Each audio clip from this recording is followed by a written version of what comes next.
You know, the difference between a dental treatment that lasts for decades and one that fails in a year often comes down to just one thing: the material. It's a super high stakes decision, right? It's this blend of chemistry, physics, and a dentist's hard-earned clinical judgment. So how did they actually get it right? Let's dive in and find out. Okay, so here's our game plan. First, we're going to explore the battlefield. And trust me, the inside of your mouth is a surprisingly hostile environment. Then, we'll walk through the exact four-step process dentists use to choose the right material for the job. And finally, we'll see how these materials are put through their paces to prove they're actually tough enough. So, to really understand the solution, you've got to respect the problem. And the problem is this: the human mouth is, no joke, one of the most aggressive places you could ever put a man-made material.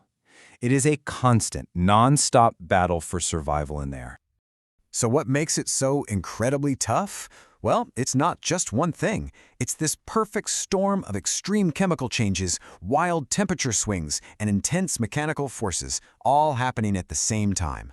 Let's look at the specifics. First up, temperature. Now, your mouth usually hangs out between 32 and 37 degrees Celsius. But think about it. You take a sip of ice-cold water and then a gulp of hot coffee. Bam! You've just created a massive temperature shock, swinging from nearly freezing all the way up to 70 degrees Celsius.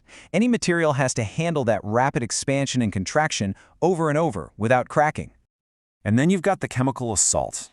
The mouth's normal pH is one thing, but if you introduce something like an acidic fruit juice, the pH can plummet all the way down to 2. On the flip side, some medicaments can push it way up to a pH of 11. That range is just huge, and any material has to resist being corroded or literally dissolved by these crazy swings. And finally, we have the sheer mechanical force. The power of your bite is immense. The load on a tiny, single square millimeter of a filling can be like putting several kilograms of weight on it, and you do that thousands of times a day. So yeah, whatever we use has to be incredibly strong and durable. So, faced with this constant barrage of attacks, how on earth does a dentist choose the right material? Well, it is definitely not guesswork. It's a systematic, logical process that's designed to get the best possible result for the patient. This is where the science really comes to life. And that's the key right there. It's a formal, logical sequence. You might think a super experienced dentist just kind of knows what to do. And sure, their intuition is powerful, but that intuition is built on this very structure. And when some brand new cutting-edge material comes out, they have to go right back to these basics to judge it fairly and safely. And here it is. This is the framework. It's a clear, four-step process that gets more and more specific as you go. First, you analyze the problem.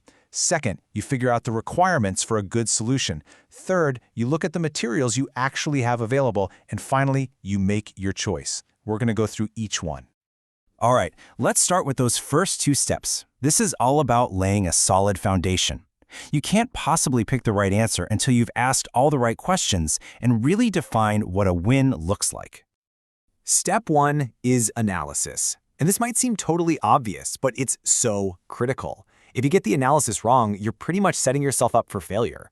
The dentist has to think, okay, is this a back molar that does all the heavy-duty grinding? Or is it a front tooth that everyone's going to see when the patient smiles? How deep is the cavity? Every single answer helps narrow down the list of possibilities. And the analysis from step 1 flows perfectly into step 2, defining the requirements. This is like building a job description for the ideal material. For that front tooth, must match the tooth color is the top priority. For that back molar, must resist high stress is completely non-negotiable. You're building a precise checklist that any potential material has to measure up to. So with our requirements list, our job description in hand, we can move on to the final 2 steps. We know the problem, we know what the perfect solution needs to do. Now it's time to see what's out there and make the final call. So in step 3, the dentist looks at the available materials. This is where experience is huge, right? They've got this mental library of what works and what doesn't, but they also have to keep up with new innovations. The trick is to be conservative. You only want to adopt new materials after they've been proven, but you also want to be open to something new that could be way better for your patient. And at last, we get to step 4, the choice. After all the science has narrowed the options down to maybe just a few really good candidates, the final pick of a specific brand can come down to personal preference. Things like, is this material easy to work with? Can I get it easily from my supplier? And what's the cost? All of that plays a part in the final decision. So the dentist makes a choice. But how do they really know that the material is as good as the manufacturer's shiny brochure says it is? Well, that brings us to our final part, the absolutely crucial testing process that separates the good from the great. This whole evaluation system really stands on three main pillars. You've got standard specifications, which are set by official organizations to guarantee a baseline level of quality. Then you have lab evaluations to test specific properties. And finally, the big one, the most important of all, clinical trials. Now this comparison right here is at the very heart of testing. Lab tests are vital, don't get me wrong. They give us hard data on things like strength and how easily something dissolves. But a lab can never, ever perfectly replicate the controlled chaos of the human mouth. And that is why clinical trials are the ultimate test. The history of dentistry is full of materials that were superstars in the lab, but just fell apart when they were put into real patients. And really, this quote from the source material just says it all perfectly. Nothing beats a well-designed, randomized, controlled clinical trial, combined with the collective experience of dentists who have used that material day in and day out for years. At the end of the day, real-world evidence is king. Which brings us to our final question, the one that ties all of this together. After seeing the hostile environment, the logical four-step process, and the intense testing, is choosing the right dental material a pure science, or is it a skill you develop over years of practice? And the answer, of course, is that it's both. It is a science-backed skill.